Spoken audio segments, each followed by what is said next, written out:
Johnson, Speaker of the United States House of Representatives.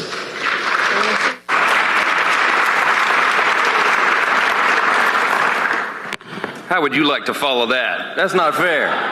That was amazing. I was about to wave my hands like I was in church. That was good stuff. Thank you all so much. Good afternoon, everybody. Merry Christmas, Happy Hanukkah, Happy Holidays. We're so grateful you're here.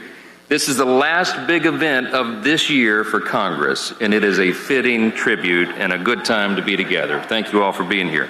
As Speaker of the House, it's my pleasure to welcome you formally to the nation's capital, and I hope you all got to experience a little bit of it and walk around today and see the tree out front and all the rest. Today we are here to honor one of America's true trailblazers, a woman who embodied the essence of the American spirit in her fight for liberty and justice and equal treatment under the law, the indomitable Barbara Rose Johns. Thank you all for being part of this.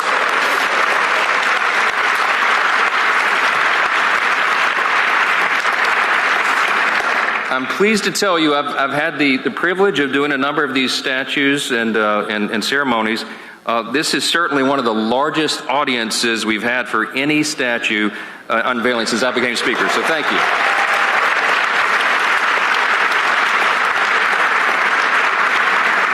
So joining us today, I'm told there are over 200 members of the Johns family, so thanks to the family. Yeah.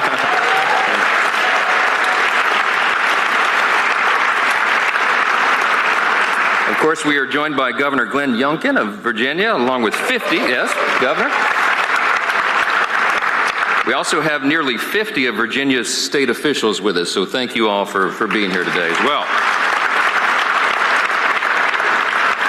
And of course, we're joined by a number of my distinguished colleagues here in Congress. Virginia's congressional delegation is very well represented. They're all down here, and so be sure to see them when the ceremony's over. I want to thank you all for your time and concerted efforts to make this special day possible. It takes a long time to get one of these done, and you all know it. I also want to extend a special welcome to today's musical guest, the Eastern Senior High School Choir. Amazing, amazing.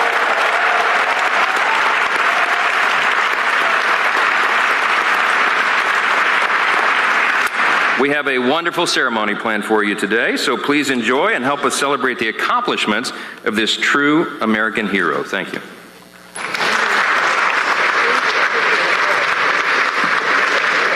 Ladies and gentlemen, please stand for the presentation of the colors by the United States Capitol Police Ceremonial Unit, the performance of our national anthem by Lieutenant Colonel D.C. Washington, United States Army, retired, and the retiring of the colors.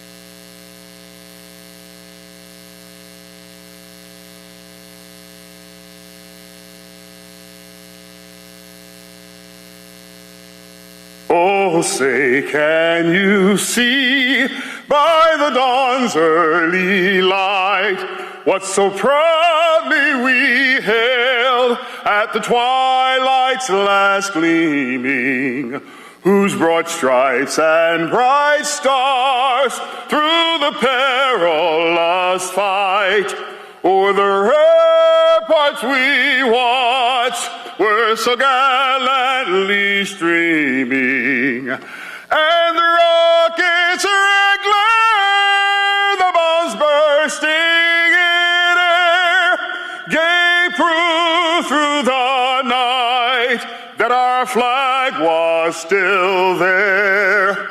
Oh, say does the star-spangled banner yet wave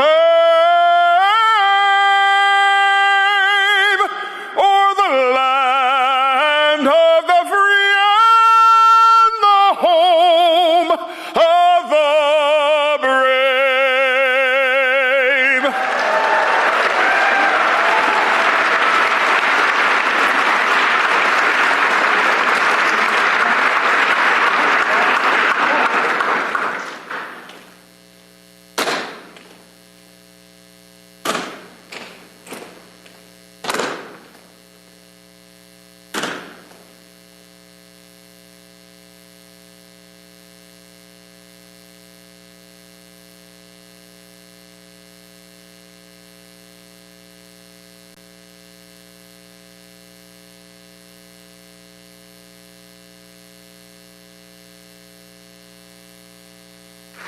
Ladies and gentlemen, the Honorable Mike Johnson, Speaker of the United States House of Representatives.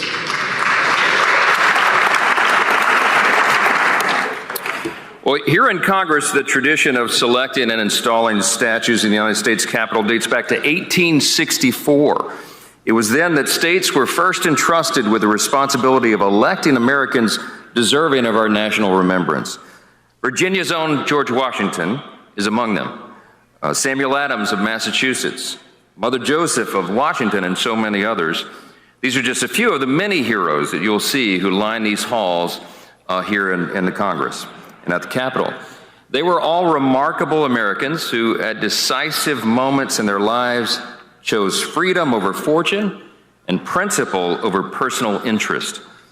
Each of them arrived at forks in the road, and each of them chose the harder path, the one that was less traveled. Barbara Johns exemplifies that great American tradition for all of us. She herself was a trailblazer and a pioneer in the fight for equal education.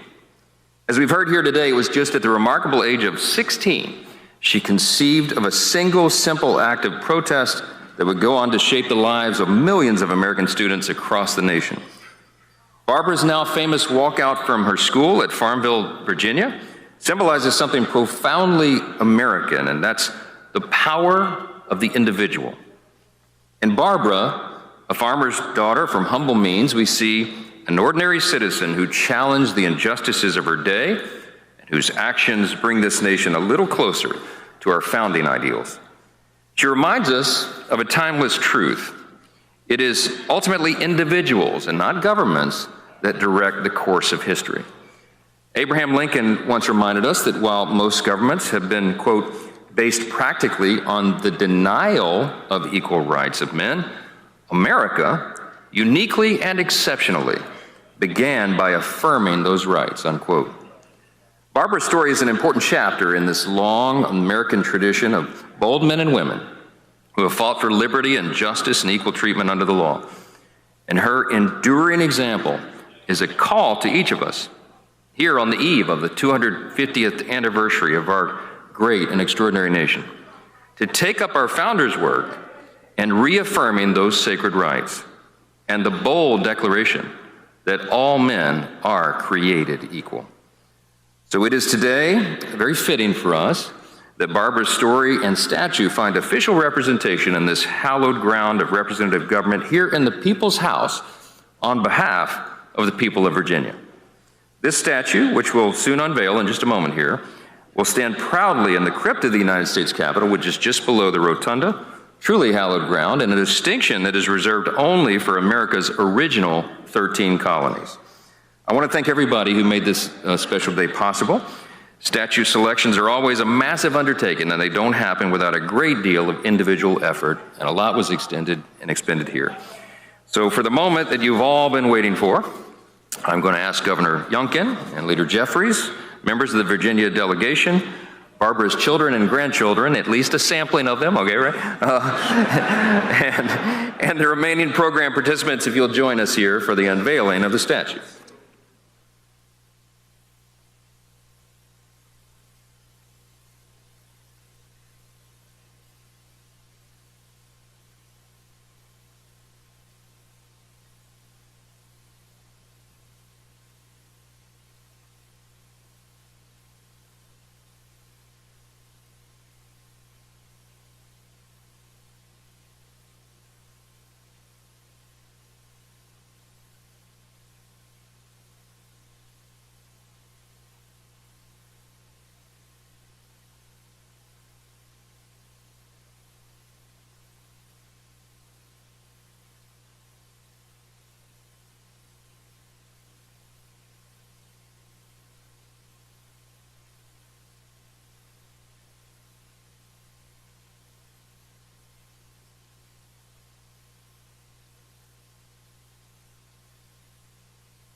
Ladies and gentlemen, Miss Terry Harrison, daughter of Barbara Rose Johns.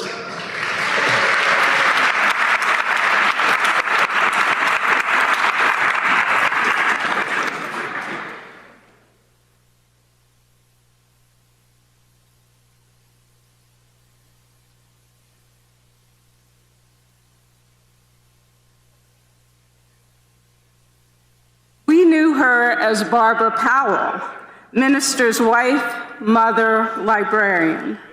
But the core of who she was as a 16-year-old remained. She put God first in her life. She was brave, bold, determined, strong, wise, unselfish, warm, and loving. She led by example, inspired, motivated, guided, and encouraged and championed family, friends, and strangers.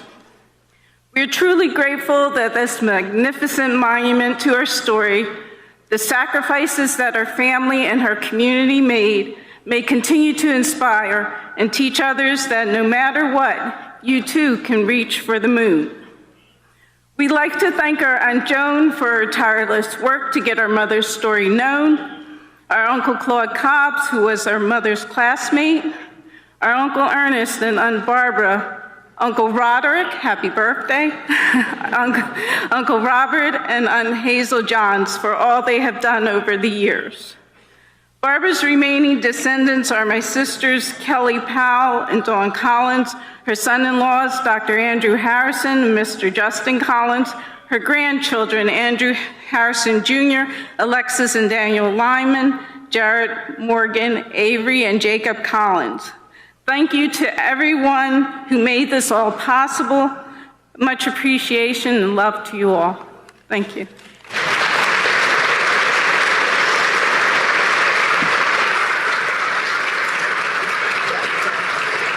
Ladies and gentlemen, Miss Joan Johns Cobbs, sister of Barbara Rose Johns.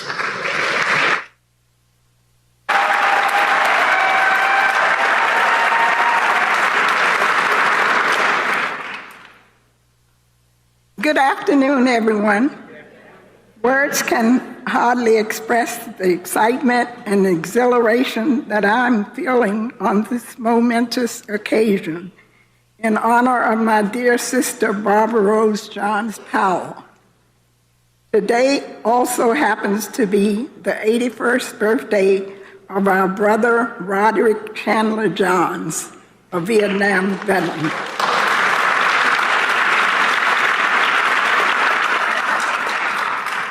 On behalf of the Johns family, I would like to thank Honorable Glenn Youngkin, Governor of Virginia, the Honorable Ralph Northam, former Governor of Virginia, the Honorable Terry McAuliffe, former Governor of Virginia, the Honorable Bob McDonnell, former Governor of Virginia, and the distinguished members of Congress, Senator Tim Kaine, former Governor of Virginia,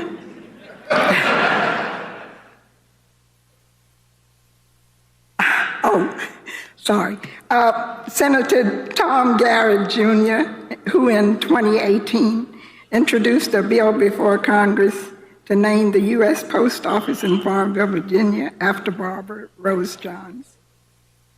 Congresswoman Jennifer McClellan, Senator Mark Warner, former Governor of Virginia, and his wife, Lisa Collis, who erected the statue on the grounds of Richmond after Barbara and her classmates.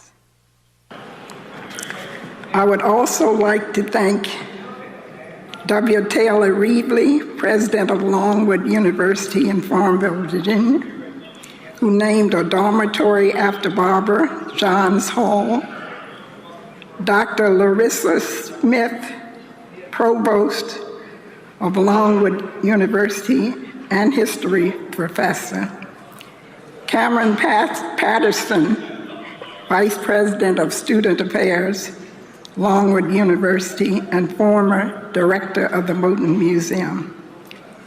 Kanan Townsend, Executive Director of the Moton Museum, Lacey Ward Jr., former Director of the Moton Museum, Bob and Diane Hamlin, one of the students who was locked out of school for 5 years, staff of the Moton Museum, Leah Brown, Jill Ahmad, Cherie O'Kay. Thanks to the following people for helping to ensure that Barbara's legacy is intact. Cheryl Brand Henderson, President of Brown Foundation, Topeka, Kansas.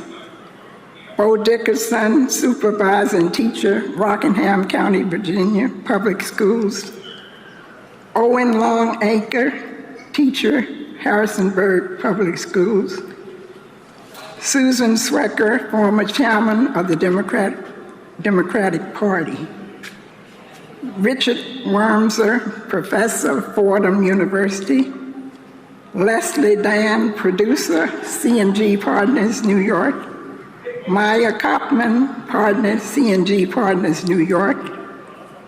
Ken Woodley, former editor of the Farmville Herald in Farmville, who was ensured that the student scholarships would be held for the students who were left out of school for 5 years. And last but not least, the Reverend L. Francis Griffin, pastor of the First Baptist Church in Farmville, Virginia, who was instrumental in advising Barbara and her classmates on how to proceed after the strike by putting them in touch with prominent Richmond attorneys, Oliver Hill and Spotswood Robinson. And the rest is history. On April 23, 1951, at the age of 16, Barbara Rose Johns led 450 students out of Robert R. Moton High School in Farmville, Virginia, on a strike for a better school. Her courageous and fearless actions that day became part of Brown versus Board of Education of Topeka, and ultimately helped to change the course of history in the nation when, in 1954, the Supreme Court of the United States ruled that segregation was unconstitutional and that separate but equal was inherently unequal. Barbara died September 25th, 1991, and left a journal of her thoughts, and I quote an excerpt from it. Quote, "And then there were times I just prayed, God, please grant us a new school. Please let us have a warm place to stay where we won't have to keep our coats on all day to stay warm. God, please help us. We are your children too." When I think about Barbara, a chapter in the Bible comes to mind. Isaiah chapter 11, verse 6. "The wolf shall also dwell with the lamb, and the leopard shall lie down with the kid, and the calf and the fatling together, and a little child shall lead them." Thank you all for coming, and may God bless each and every one of you.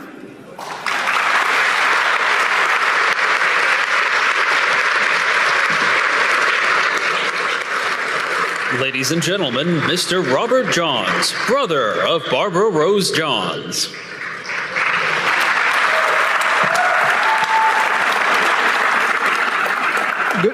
Good afternoon, everyone. My sister wants me to thank a few people, so she let me speak today. And on that note, I would like to thank some of the following individuals. Senator Louise Lucas, who chaired the commission. And those members of the commission, Delegate Gian Ward, Margaret Vanderhei, Dr. Ed Ayers, Dr. Kalita Fairfax, Fred Motley, Chief Ann Richardson, and Julie Langan. We want to thank you for recommending Barbara to represent the Commonwealth of Virginia. And thank you for selecting Stephen Weitzman as the sculptor. We want to thank the Virginia legislature for voting and supporting this initiative. Thank you very much. I have to thank Julie Langan and her team again, because Julie has done a phenomenal job. We've worked together over these last few years, and particularly over these last few weeks. It's been a real experience, Julie, and thank you again, and your team, for all of their support.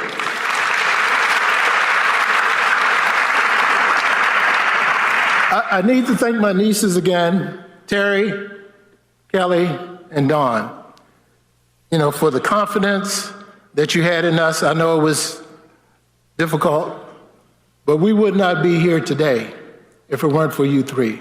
And I want you to know how much we appreciate you. I have to thank my sister, Joan, again. Joan, you've been the glue to bring this all together, and we thank you. My brothers Ernest and Roderick, thank you for all your support during these years.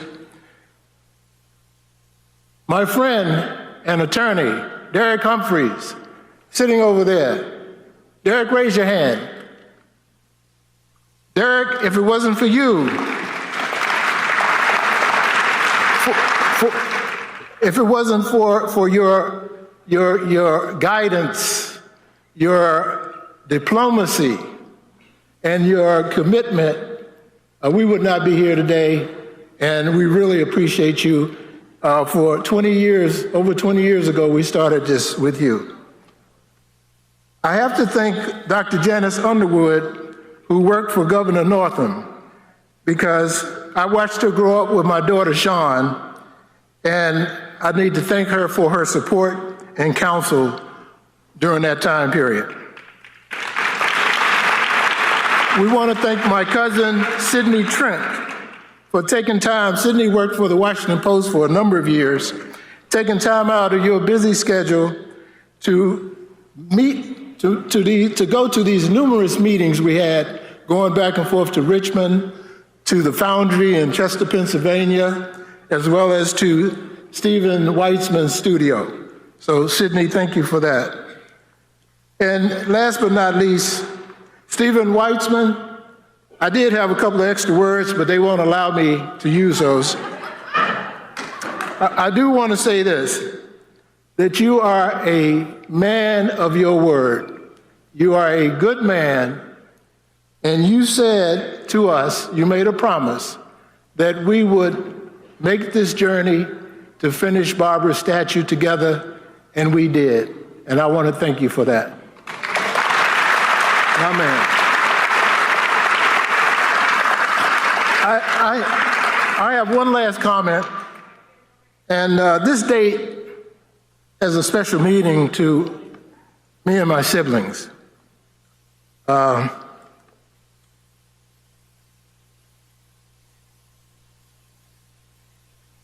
62 years ago today, my mother was buried on my brother Roderick's birthday.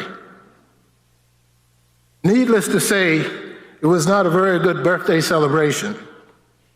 My mother Violet and my father Robert are buried at Arlington National Cemetery.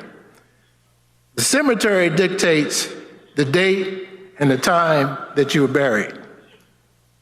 I want to say to my brother Roddy, I hope this celebration on this birthday somewhat makes up for the experience that you had years ago. Happy birthday. Love you.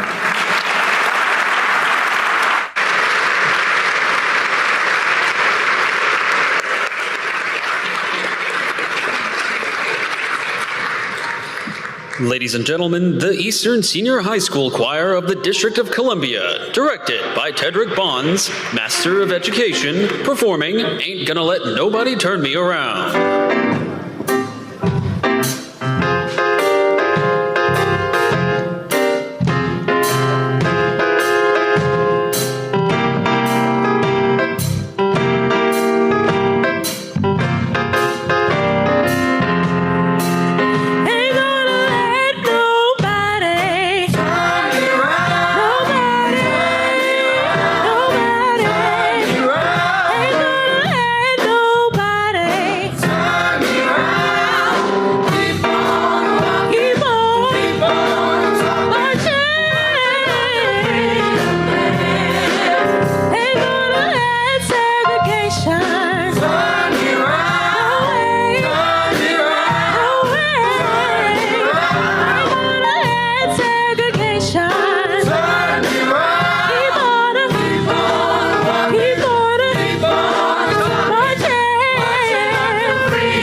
And thank you to Speaker Johnson. Thank you for organizing and hosting this incredibly special event.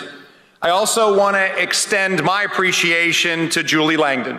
Julie, thank you for working so diligently over years and months. The Virginia Department of Historic Resources is led incredibly well, and thank you.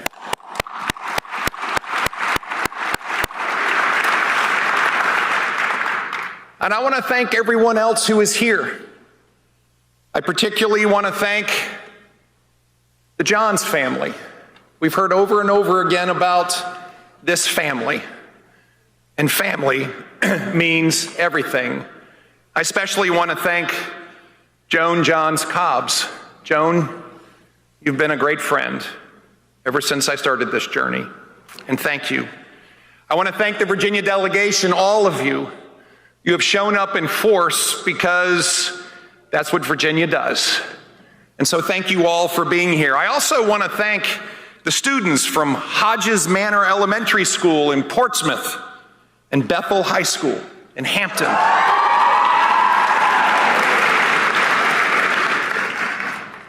You can't tell the story of Virginia without telling the story of Barbara Rose Johns. You can't tell the story of the American Civil Rights Movement. You can't tell the story of how our nation struggled against and then overcame segregation without telling the story of the Moton School strike, a strike that was organized and led, as you've heard many times, by Barbara Johns. And so it is fitting. It's fitting that we gather today in Emancipation Hall to, yes, dedicate a statue, but also to tell the story of someone whose courage changed the course of American history, whose life sparked the beginning of a new birth of freedom for so many of our fellow citizens. And this statue we are dedicating today will ensure that Barbara Johns' story indeed gets told to visitors from across the country and around the world when they come and visit the United States Capitol. What an honor it has been to serve as governor of Virginia these last 4 years. Every day, I have the privilege of walking by our own Barbara Johns statue in Capitol Square in Richmond on my way to work. When I visit our Attorney General, he is housed in the Barbara Johns building. And last year, I had the immense privilege of visiting the Moton Museum in Farmville. I think I've worn out my welcome with many of you because I've invited everyone to come. I've invited everyone to come because it's an incredibly profound moment, a moment to stand in a tar shack classroom with a hot potbelly stove as a heater, tar paper walls, shabby desks, right where 16-year-old Barbara Rose Johns courageously organized her schoolmates and stood up to the lie. The lie was separate, but equal. Because separate was not equal, it never was, it never is, and it never will be.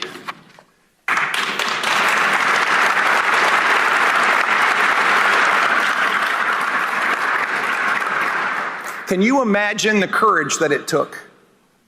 In 1951, so much was stacked against her and her classmates: their age, their race, and the weight of injustice.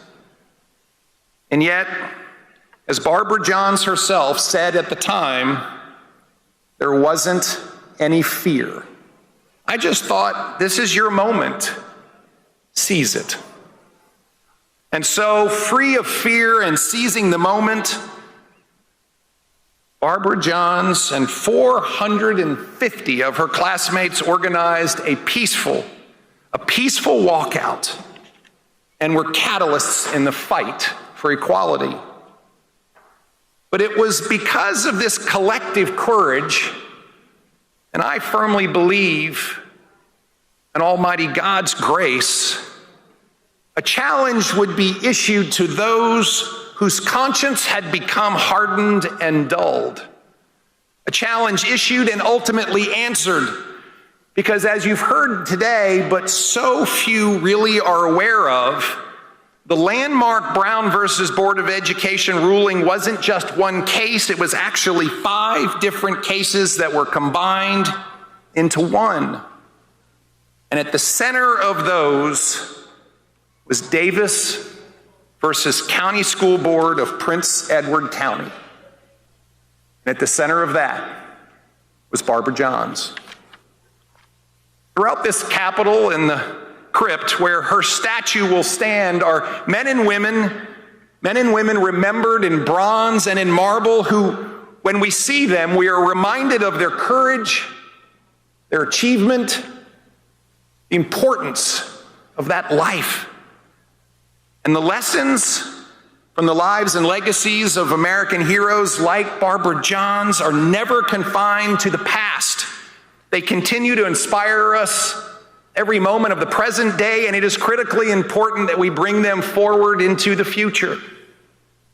Barbara Johns' courage and example was all in service of a noble mission to ensure all Americans could receive an excellent education. This statue is a fitting memorial and tribute to a teenager in Virginia, Leader Jeffries in Virginia. This teenager in Virginia who became an American hero, a hero whose courage inspired a nation to overcome injustice and to more fully realize our founding promise as a nation. And now, this fitting memorial as a fitting home. May God bless you all. May He bless you during this season of light. May light always push out the darkness. And may He bless the Commonwealth of Virginia and these great United States of America. Thank you very much.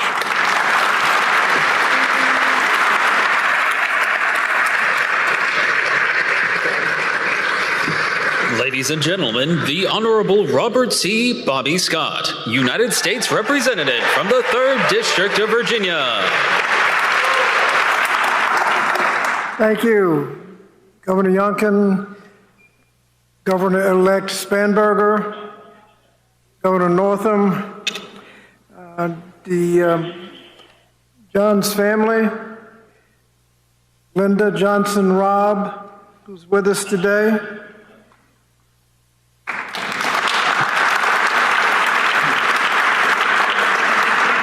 my friend in college,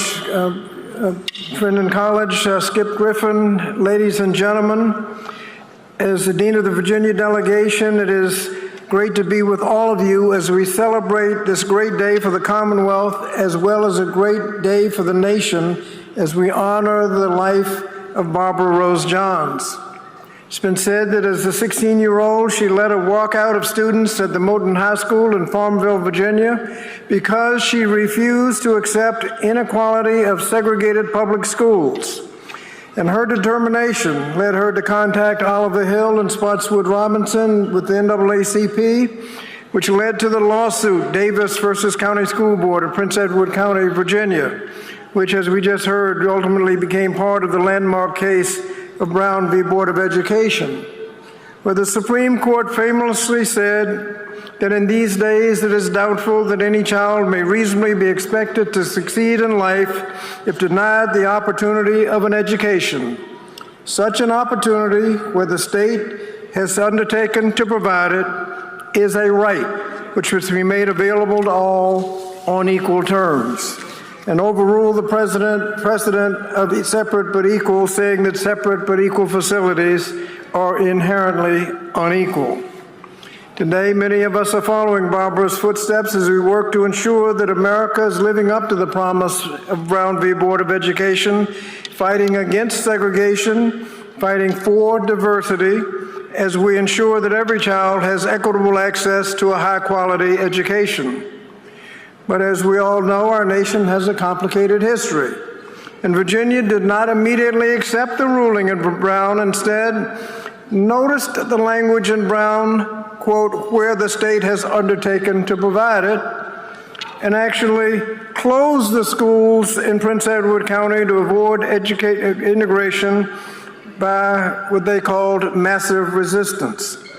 We have some students here today that were denied that education. Can you stand? I know Skip and others who were denied the education, please stand.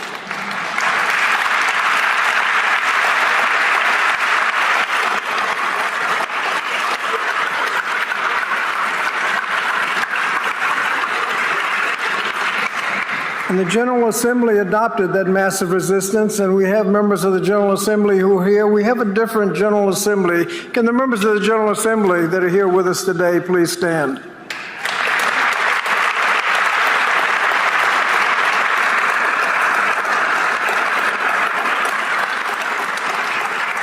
Now, I believe the story of both Virginia and America is that while we face setbacks, we may not be perfect, but eventually we will be able to right past wrongs and keep moving forward. I also want to give special thanks to Governor Ralph Northam, my former colleagues Jennifer Wexton, Tom Garrett, and the late Donald McEachin. All of them were instrumental in making today a reality as we honor Barbara Rose Johns. It was her strength and unwavering belief in equality and justice that helped change the entire nation for the better. So it is hard to think of a better Virginian to represent the Commonwealth in the United States Capitol. Thank you.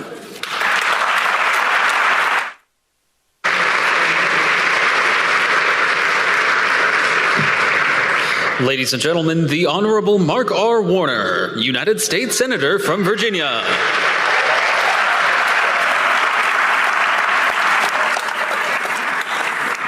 Good afternoon.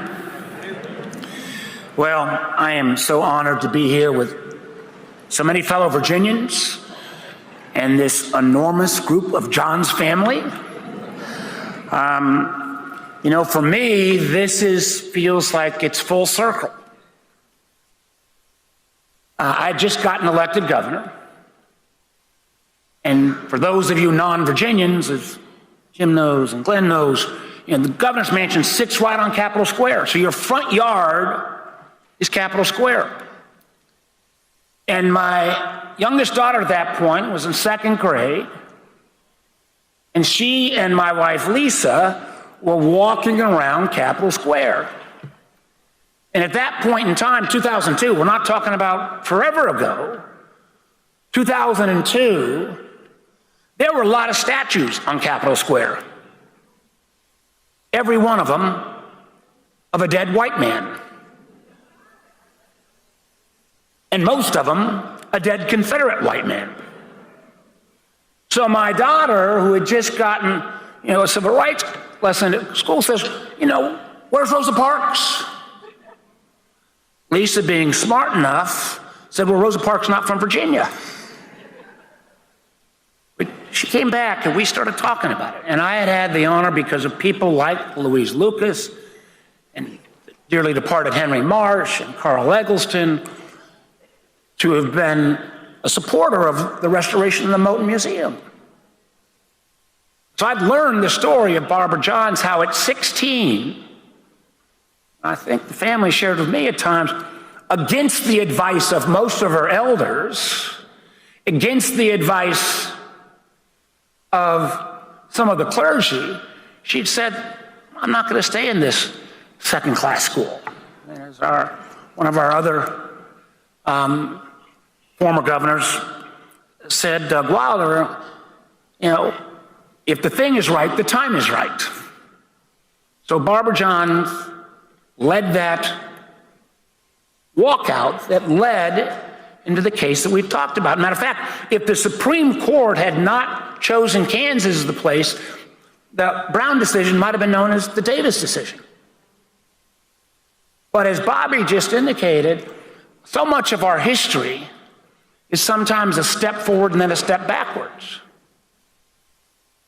And in the very location where Moton High School was, and not just in Prince Edward County, in places across Virginia, including Northern Virginia, including Hampton Roads, a whole lot of school divisions decided to close their doors rather than integrate. And for 5 years, a lot of African-American Virginians didn't get access to any education. But again, kind of taking a little bit of pride here, Mr. Speaker, Mr. Leader, in Virginia, we do have a tendency to sometimes still get it right. So I was very proud during the end of my term, we were able to secure millions of dollars to make sure that everyone who had been denied that education got a scholarship from the Commonwealth of Virginia to try to make things at least partially right.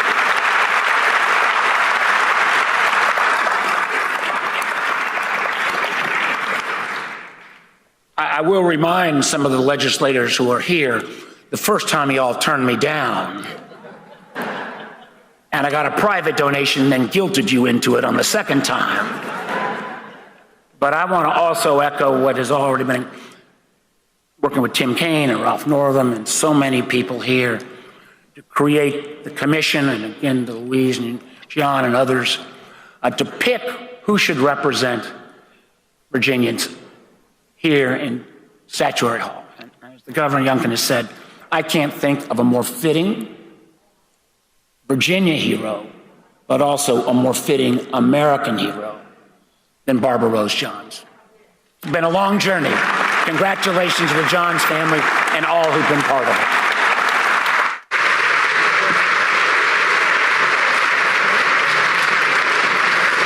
Ladies and gentlemen, please stand for the benediction delivered by Mr. L. Francis Skip Griffin.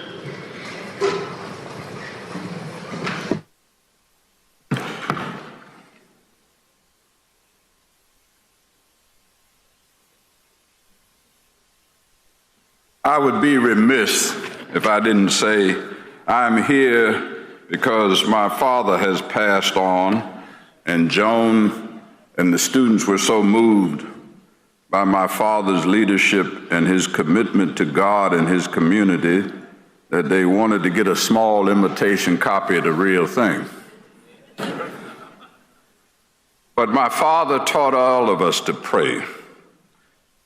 I pray because whatsoever the Father does, the Son does also. I can do nothing without my earthly father and without my heavenly Father.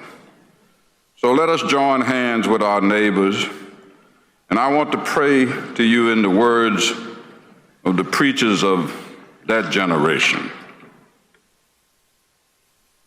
God of our weary years, God of our silent tears, God who has brought us this far on the way, thou who by thy might has brought us into the light, we ask you to bless all who are gathered here, bless our families, bless our communities and our nation.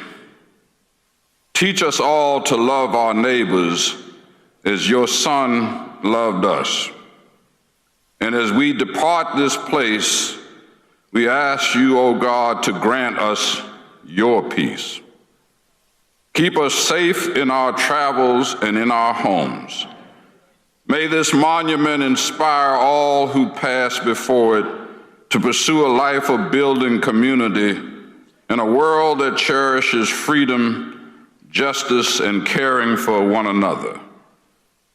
As my father said to the students in 1951, may we continue until every valley is exalted, every mountain is made low, the crooked places are made straight, and the rough places are made smooth, and the glory of God is revealed to us all.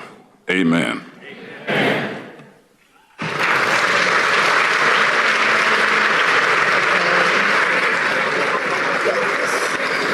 Ladies and gentlemen, this concludes the ceremony. Please enjoy the Eastern Senior High School Choir performing Total Praise. Thank you for joining us today.